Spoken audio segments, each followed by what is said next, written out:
Hello, welcome back to Riftforge Studio. Blessed day! Plastic bombards, plastic glaives, plastic master. Wait, what? Oh, mother!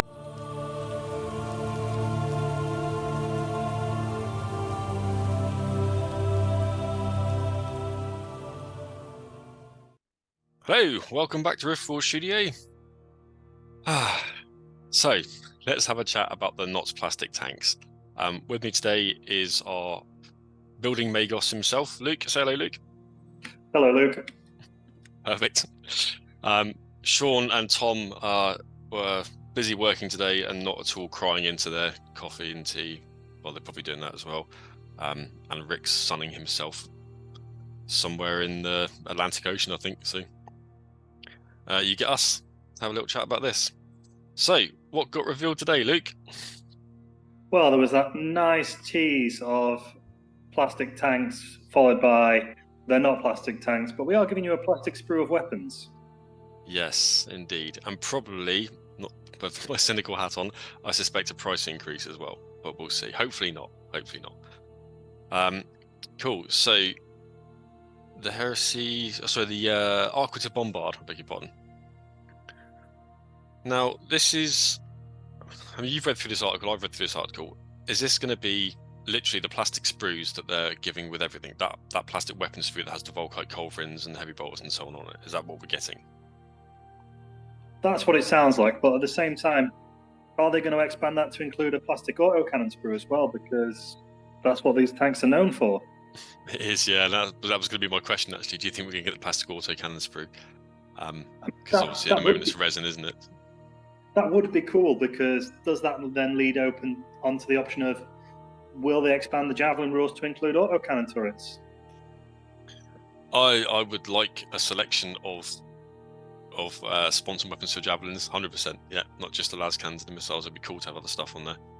Oh, could you imagine a Javelin with Volkite culverin turrets spamming around? Well, you know I love a Volkite, so I'll be more than happy with a Volkite all over the place. That sounds good. The Martian death reaction, yeah. Yeah, indeed. So yeah, I mean, the Arquita Bombard has never really been a tank that's held much interest for me. I did buy one of the missile launcher ones early on when I went through my ultramarine experimenting phase. But I got over that and sold it, and I've never really found a use for them. I mean, I don't really know in 2.0, but certainly in first edition, everything that they could do, other things could do better than them, so they were just kind of pointless. At least that's how I felt. The original Bombard was a bit different, but then it had its rules change that brought it more in line with the rest of the tanks. But like you say, the Grav Bombard or the Demolisher, was a Medusa Bombard. There was other tanks that did the same role, and they did it better. Yeah, absolutely did. The missile one had that strange thing, didn't it, where you picked a point on the battlefield, so because you weren't targeting something, it couldn't actually jink, or there was some weird rules interaction. They did it though, didn't they? Yeah. They FAQ'd it in the end, did they? Yeah. Yeah, so they're sort of a nothing tank to me, and I'm sorry for everyone at Forge World who's done all the design work on these tanks, but I'm not keen. They're beautiful models, and it's something different. They are. That's worth saying. They are really nice kits. They look great. I just don't really know what they do in the game that other things don't do. So Move on. Bye, Aquita. So I saw this anyway. This picture of a glaive, and I've got to be honest, got very excited. I know you've been waiting for these big plastic tanks. Oh, I've been waiting for big plastic tanks. Never before have I shriveled up so quickly. So when I got to the bottom of this article, I was gutted. So yeah, I mean, the point, for anyone who's watching this video has no idea what we're talking about, we're going to go through it in a second. But essentially, all these tanks and items disappeared off the Forge World website a few days ago, or maybe a week or two, can't remember exactly. And we all assumed, because everything else that disappeared prior to that had turned up in plastic at some point later, a few weeks, a month, whatever. So we thought, great, we're going to get plastic glaive, plastic falchion, plastic bombards, plastic mass on the whole 9 yards. Going to be fantastic. And what this article basically says is that it's all coming back in resin, just with the sponson kits in plastic. I mean, there was those people that thought, oh, maybe we'll get like a new Bane box set where you can have all the options for the tank, But no, Games Workshop have just gone. We heard what you said, and here's some plastic sponsons. Yeah, and it is a shame. Part of me is hoping, and I do think this maybe with the spoiler kit a few weeks ago too, that this maybe is just a stopgap, and eventually these things might go plastic. But I mean, this was the time to do it, wasn't it? If they were going to do it, this was the time, surely. You say this, but it's like you look at the Forge World Imperial Guard range; they were mixed kits for years, and they still are. Yeah, so that's true. The Stormblade's still a hybrid kit, isn't it? So is the Lehman Russ Alpha. Oh yeah, of course. Okay. Well, is that one of the ones that disappeared recently? Loads of those disappeared, didn't they? Those guard tanks. They took off a lot of them, I think. You definitely lost a lot of the Death Corps tanks. Yeah, it's a shame. There's some nice models in there. Oh, it's all right. I've only got 12. Yeah. Luke has too much disposable income internet. That's fine. Loaded. Not anymore. Not anymore. Cool. So yeah, Mastodon. Woo! Not plastic, sadly. So shout out to a friend of the channel, Reese from Attrition Gaming, who I also work with. He's got a resin Mastodon in a box ready to be built, and he was spitting because he thought it was going to come out in plastic at a third of the cost, and he's gutted. Well, he's not gutted now because he can now build his resin Mastodon, secure knowledge that he can just magnetize the sponsons and interchange them with his other tanks, which I suppose is one bonus from this. If you're going to pick a silver lining, is that if you are a friend of a magnet like you are, you can just magnetize all these sponsons, can't you? You can have a few painted up, the same thing for your Legion, and depending on what you take, you can take the appropriate sponson for that list that day. And I suppose that is a small plus, but I mean, really, I'm still very disappointed that these are not going into plastic, especially this one. The plastic sponsons are great, but at the same time, I find some of them really loose or really tight. There's no in between. Yeah. Whereas if it's on a magnet, it'll move where you want it to, and it'll stop where you leave it. Yeah, and also they attach on that. You spin them on and off, don't you, based on the little clip? The tanks. So are they retooling all these vehicles to have resin versions of those to spin on and off? Because I can just see those breaking if that's the case. And that's where I was going to go. I can just see that tiny little resin 90-degree L and just snapping. Yeah, my hope for a plastic Javelin, it's gone. Yeah, they did you there. Out of all of it, in a way I can understand the Glaive chassis or the Fellblade chassis tanks and the Mastodon staying in resin. I suspect the Mastodon may not have even paid for itself yet, who knows. But the Javelin, this to me screams to be a kit that could have and should have gone plastic. The jet bikes, I mean, what is a Javelin now? Sort of 72, 73 pounds, something like that. It's a load of money. What were they when they came out? 45? Were they 45? I thought maybe they were 50. No, I remember them being under £50.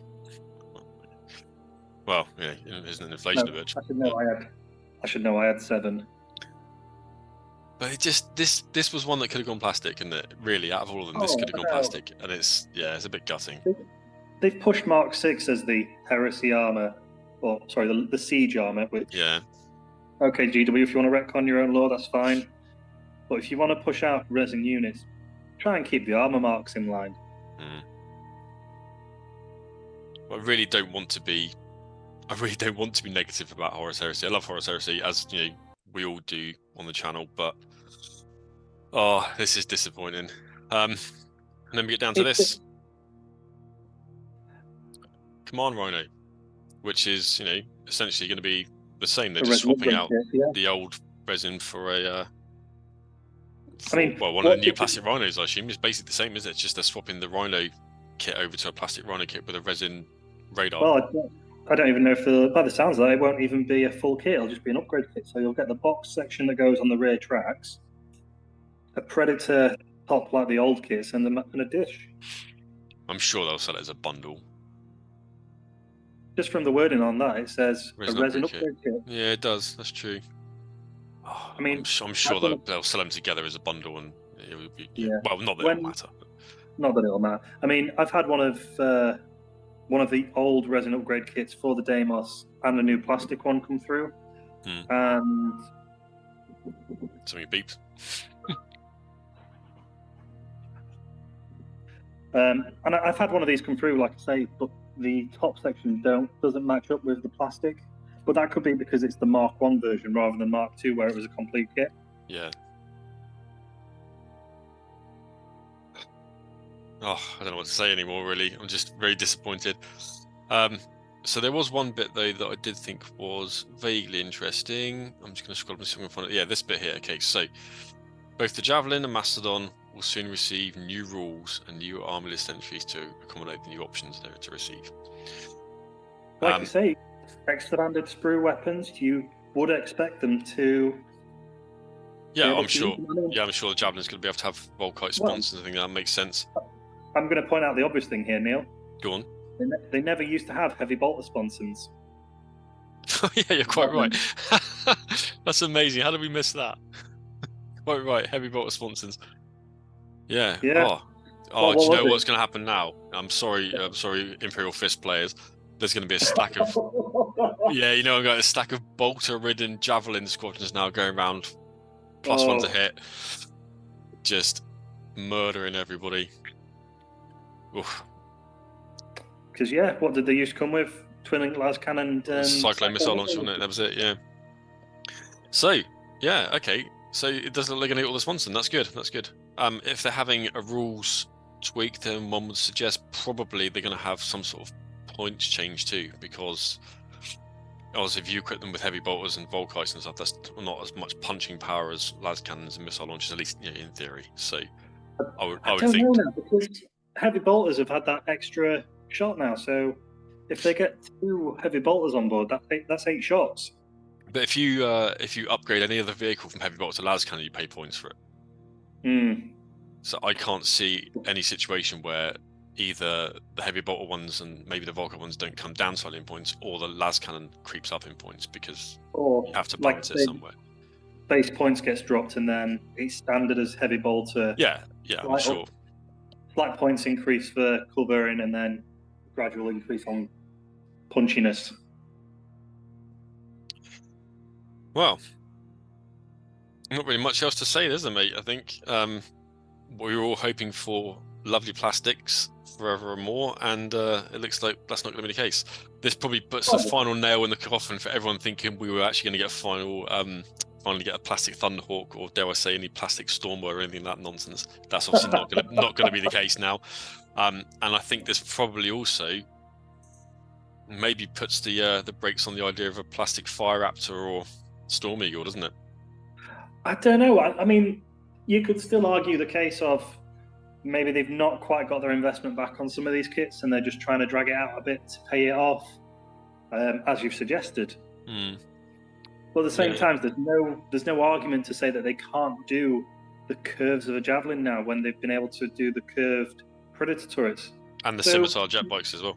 And the Scimitar jet bikes, yeah. So we may see these kits in the future. It just won't be now.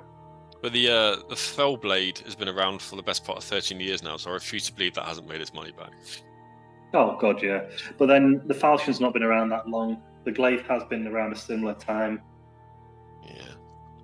But then you don't know what they've got in the pipeline either. And I'm not defending either because my thoughts I think they've... I mean, you and I both had some strong thoughts about the way the release was done, and maybe we'll do a video one day to get into that. But on the whole, I think it's been really positive. The plastic stuff's been fantastic.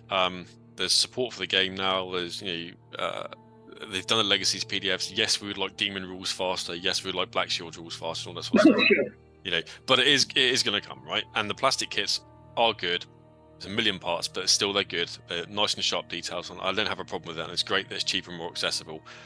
But I'm just disappointed. I thought a lot more of it was going to go plastic. And Forge World Resin, as great as it is, and I'm known for being a bit of a resin snob amongst my kind of gaming cohorts and hobbyists, but it is really expensive. It is. It is, and it is a barrier to entry for people who are not confident building those kits. So, I mean, fine for us. Please, send us your things to build and paint. We are taking on commissions for stuff. That's no problem. We can help you out. But for people that want to do it themselves, I think keeping a lot of these kits in resin or hybrid format is a barrier to entry, and I think that's a shame. It is, and like you say, I love working with resin kits. I prefer it to the plastics. But at the same time, the difference between plastic and resin, you do get that slippage in resin sometimes. You do get the grease, and it is that barrier for people that aren't experienced with it, and it does put them off. Absolutely. Anyone who's ever built any Heresy Mark V armor space marine will know all about slippage, I'm sure. Or trying to dig it out between those studded pads. or the bend on a particularly bad Fire Raptor or Storm Eagle. Yeah, some of those just don't line up very well at all. Okay, all right. Well, I think we'll probably leave it there, Luke, unless there's anything else you will say about it.